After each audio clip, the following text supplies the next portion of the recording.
অনেক তো হলো পাহাড় আর সমুদ্রের গল্প, এবার নয় চলো ঘুরে দেখি মরুভূমি অল্প। বাহ কি দিলাম। ভারতের মানচিত্রে একটা রাজ্য যার নাম শুনলেই চোখের সামনে ভেসে ওঠে মরুভূমি, রাজপ্রাসাদ আর এক ডিফারেন্ট টাইপস অফ কালচার। ইতিহাসের পাতায় যার গল্প রাজাদের সাথে জড়িয়ে আছে, মরুভূমির বুকে যার সূর্যাস্ত সোনালি রঙে আঁকা, আর যার শহরগুলো আজও ধরে রেখেছে শত শত বছরের ঐতিহ্য। আর আজ 6 ফেব্রুয়ারি দুপুর 2:30 শুরু হলো এক দীর্ঘ পথ চলা। প্রায় 1500 কিলোমিটার দূরে নতুন রাজ্য, নতুন অভিজ্ঞতা, নতুন গল্পের খোঁজে সেই রাজ্য রাজস্থানের উদ্দেশ্যে শুরু হলো আমার যাত্রা। এটা আমার রাজস্থান ভ্রমণের প্রথম অধ্যায়। খড়গপুর থেকে আজমির, তারপর আজমিরের গলি, জয়পুরের গোলাপি শহর, যোধপুরের নীল আকাশ ছোঁয়া বাড়ি, আর সবশেষে জয়সলমারের সেই থর মরুভূমি। আমার সাথে সাথে এই পুরো যাত্রার সাক্ষী থাকবে তোমরাও। তাই চলো ট্রেনের জানলার পাশে বসে শুরু করি রাজস্থানের পথে 38 ঘন্টার এই দীর্ঘ সফর।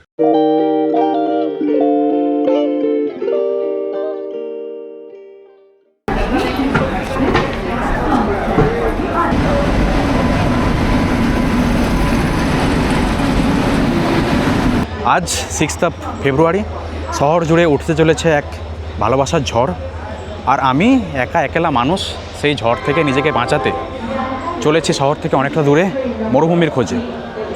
আর আজকের আমাদের সফর সারথি 18009 সাঁতরাগাছি আজমির এক্সপ্রেস। তো 3 নম্বর প্ল্যাটফর্মে ট্রেন দিয়ে দিয়েছে। চলো ট্রেনে উঠে বসি, তারপর বাকি ডিটেলস তোমাদের সাথে শেয়ার করছি। হ্যাঁ এটা তো বাপি, এটা তো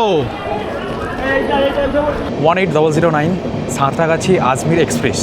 এই ট্রেন সাঁতরাগাছি থেকে 1টার সময় ছেড়ে খড়গপুর পৌঁছানোর কথা 2:30টার সময়, কিন্তু 20 মিনিট লেটে 2:50-এ খড়গপুর পৌঁছলো আর খড়গপুর থেকে ট্রেন ছাড়লো।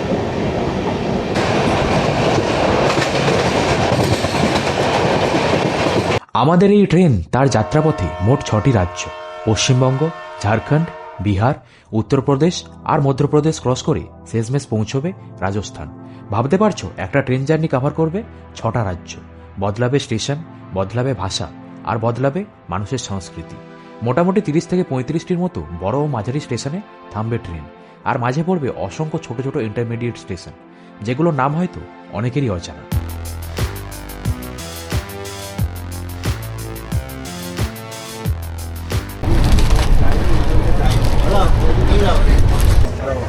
এখন সময় 9টা, কোথায় আছি নো আইডিয়া।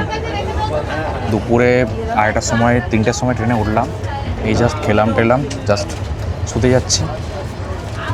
সবাই লাইট অফ করে দিয়েছে, জাস্ট আমার লাইটটা জ্বলছে। খাওয়া দাওয়া হয়ে গেছে, তো চলো একদম কাল সকালে কথা হচ্ছে তোমাদের সাথে। বাই।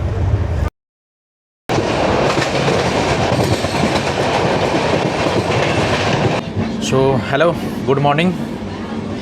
জাস্ট ঘুম থেকে উঠলাম আর এখন ক্রস করলাম বেওহরি বলে কোনো একটা স্টেশন। কোথায় রয়েছি বা কোন ডিস্ট্রিক্টে রয়েছি নো আইডিয়া। মোবাইল ফোনে কোনো রকম নেটওয়ার্কস নেই, এয়ারটেল, জিও, ভোডাফোন কোনো রকম নেটওয়ার্ক নেই। কোথায় রয়েছি নো আইডিয়া, জাস্ট ঘুম থেকে উঠলাম। তবে যখন শুতে গেছিলাম তখনই দেখেছিলাম ট্রেন 1 ঘন্টা থেকে 1 ঘন্টা মতো লেট ছিল। তো আই থিঙ্ক এখনও লেটেই চলছে, কারণ জায়গায় জায়গায় ট্রেন দাঁড়িয়ে যাচ্ছে। আর এখন বাইরের নেচার, বাইরের ভিউ ঠিক এরকমটা।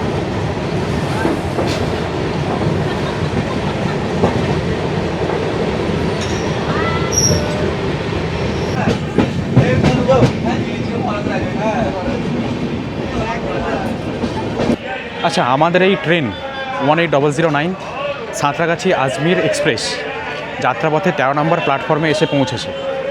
এখন রয়েছি কাটনা মুরবাড়ি জাংশনে।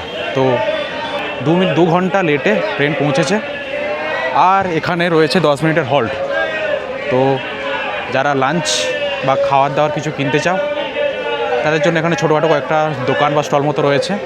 তাছাড়াও এই ট্রেনের সামনে নানা রকম জিনিস বিক্রি হচ্ছে, লাইক ডিম ভাত, বিরিয়ানি, নানা রকম চানা মশলা, কলা ইত্যাদি বিক্রি হচ্ছে।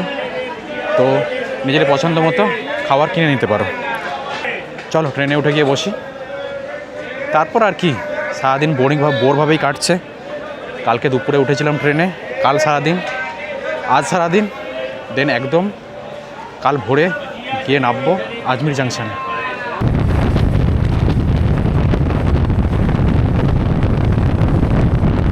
ফেব্রুয়ারি মাস, চলছে ভ্যালেন্টাইন্স উইক, চারপাশে ভালোবাসার মরশুম, আর এদিকে আমি ছুটে চলেছি এক অদেখার খোঁজে। অপেক্ষা শুধু সেই মরুর দেশ রাজস্থানের। রাত পেরিয়ে দিন, দিন পেরিয়ে সন্ধে, এভাবেই কাটছে সময়।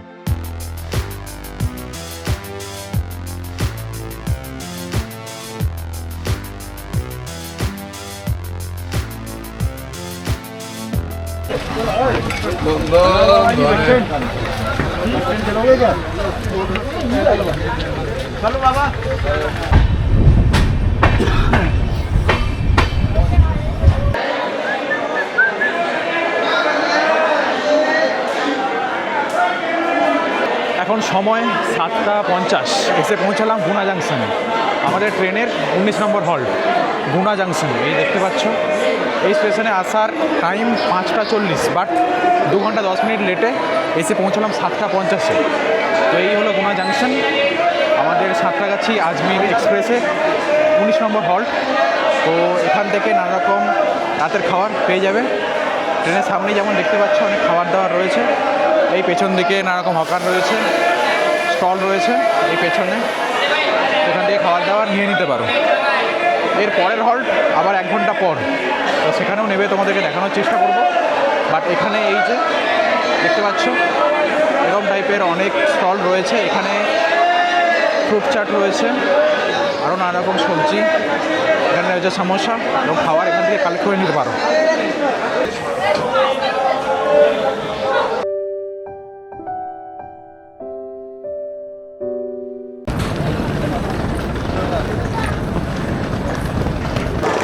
সময় ভোর 5টা, আমাদের ট্রেন আধ ঘন্টা লেট, 4:35 টাইম ছিল, 25 মিনিট লেটে আজমির জাংশনে এসে পৌঁছলো।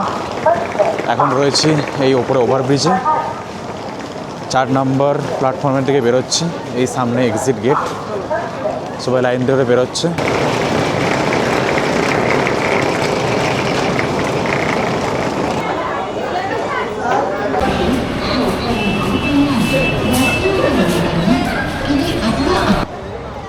Good morning. শেষ হলো আমাদের 38 ঘন্টা ট্রেন জার্নি, এসে পৌঁছালাম আজমির জাংশনে। টাইম ছিল 4:30 মেবি, 4:35 মতো, 4:25 মতো। তো 25 মিনিট লেটে 4:50-এ এসে পৌঁছালাম আজমির জাংশনে। এই পেছনে দেখতে পাচ্ছ আজমির রেলওয়ে স্টেশন। আর এখন রয়েছি ক্যাব স্ট্যান্ডে। এই পেছন দিকে দেখতে পাচ্ছ না এরকম ক্যাবস রয়েছে, অটো রয়েছে। তো এখান থেকে অটো করে তোমরা যেখানে ঘুরতে যাওয়ার বা যেখানে যাওয়ার যেতে পারো।